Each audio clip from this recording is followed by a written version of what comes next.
แดดอ่อนยามเช้า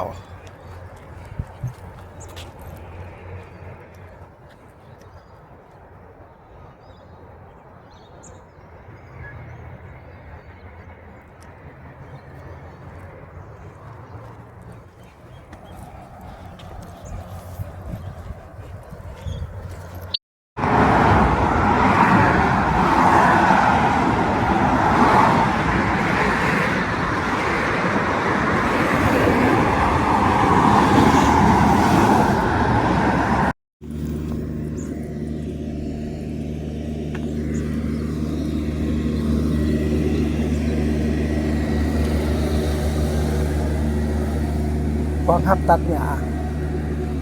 เขาเอารถเข้ามา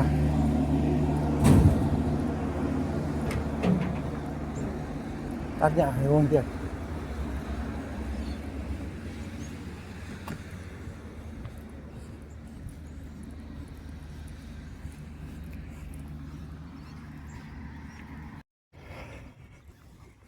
อย่างมาหอดสวนตัวนี้ทางตะวันตกตัวนี้ใกล้ก่อนตัว40 นาทีอย่างกลับเมื่ออีก40 นาที80 นาทีชั่วโมงครึ่งอย่างอ้อมนี่อีกเด้อย่างอ้อมน้องอีกเด้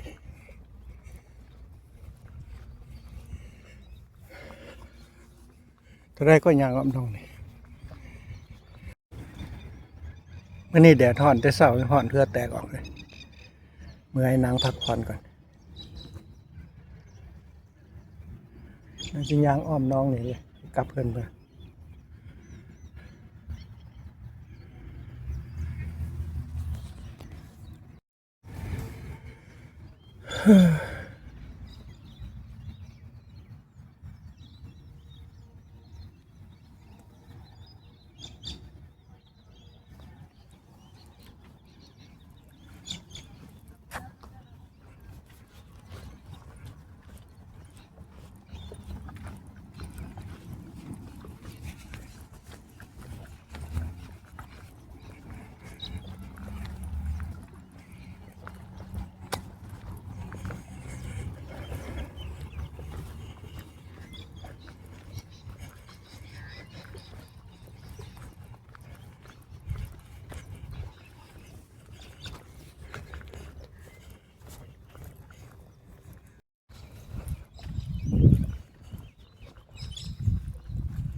ยังพักผ่อนอยู่ผมนี่ก่อนโอ้บาร์บีคิวนี่เฮ็ดแล้วก็บ่ล้างนี่ฮะมันขูดปลาไว้นี่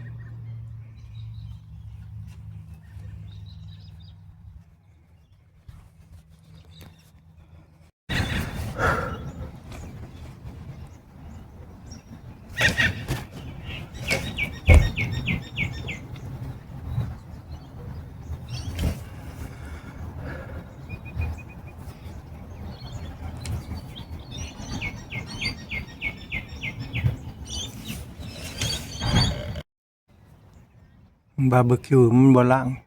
เพื่อนหมดขึ้นเต็มวัดพูดมาเฮ็ดเถอะนะได้ล้างอย่างไง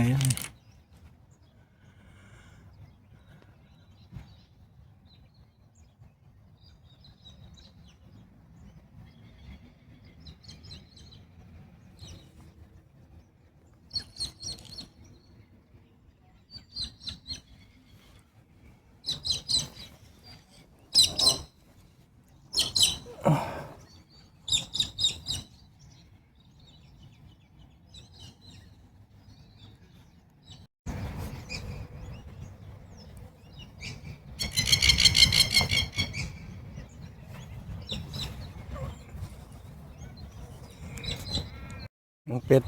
เห็นคนยางมาแลนมาหาเลยเห็นนะเห็นคนยางมาแลนมาหาเลย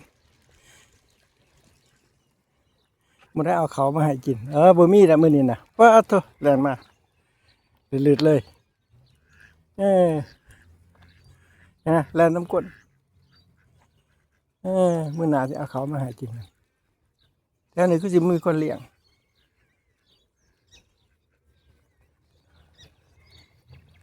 อ้แล่นมาบินมาโอ้โอ้เออ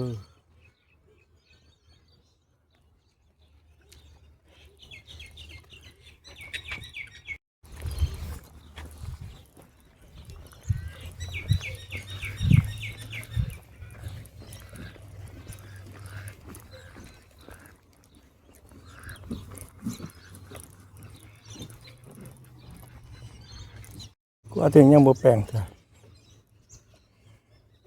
เวียนตรงนี้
คุณหมอนี่ Good morning. Good morning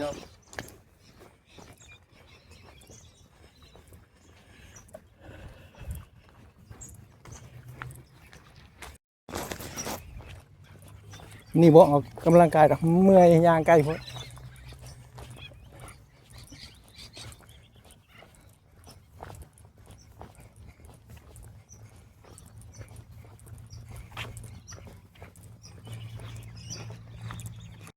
ตู้นั้นย่างไว้หันย่างหันบ่ดอกพุ่นฮอดพุ่นล่ะกายเขาเป็น100 เมตร200 เมตรสิย่างกลับกัน8:35ย่างกลับ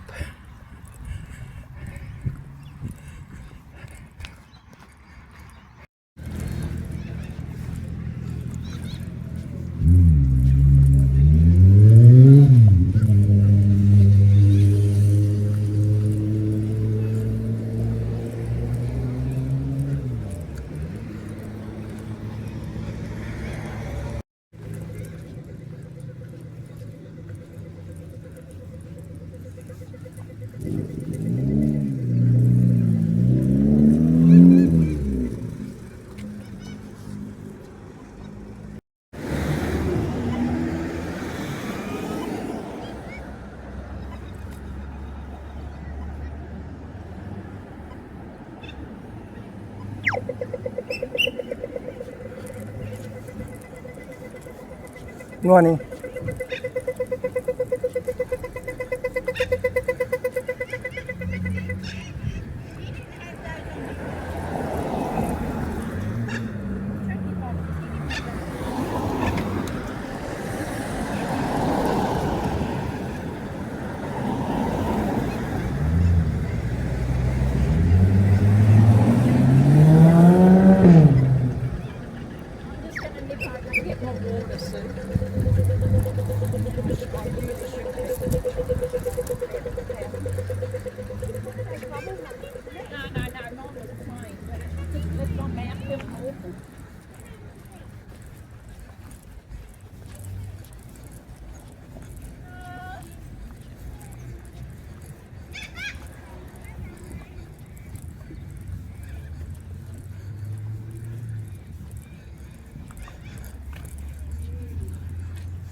ากลับนั่งพักผ่อนห้อนหลาย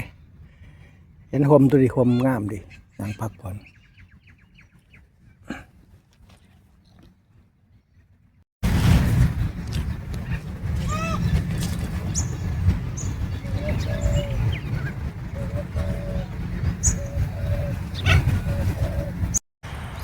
ห้อนหลายนี่ก้างขนมไหวห้อนโพด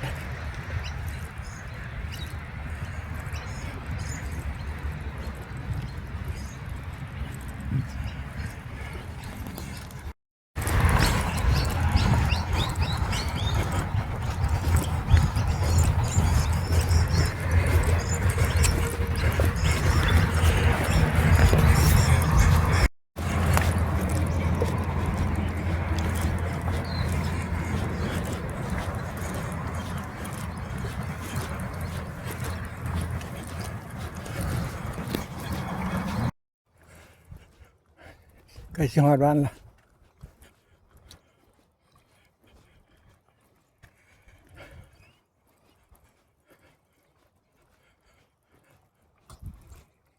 อีก3หลังคาเรือนนี่เลี้ยวซ้ายนี่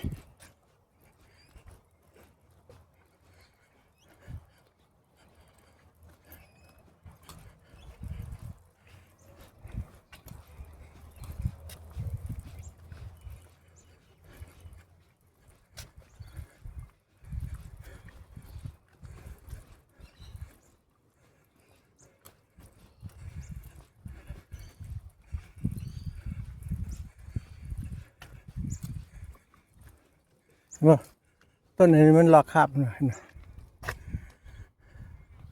ต้นนี้ก็มันลอกคราบปิวครับยังเอาไปหรอไปละรีไซเคิลนี่ก็ไปละเรื่องนั้นยังบ่เอาไปตู้นี้ยังอยู่